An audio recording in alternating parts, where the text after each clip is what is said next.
Nagpadala ang Philippine Coast Guard ng dalawang multi-role response vessels sa Lucena, Quezon upang saluhin ang mga stranded na pasahero doon.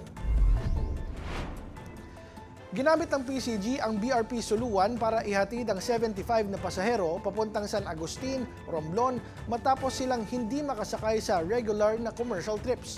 Ang BRP Bagakay naman ay naka-standby para sa iba pang stranded. Ayon kay Commodore Jeronimo Tovilla, ang operasyon ay isinagawa alinsunod sa maritime safety protocols.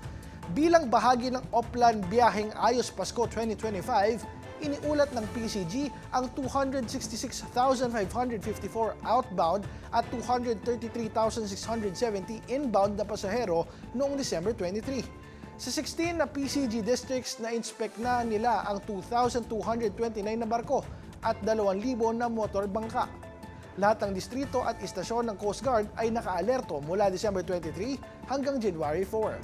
Makipag-ugnayan lang sa PCG sa pamamagitan ng kanilang official Facebook page o hotline na 0927-560-7729 para sa mga tanong at impormasyon.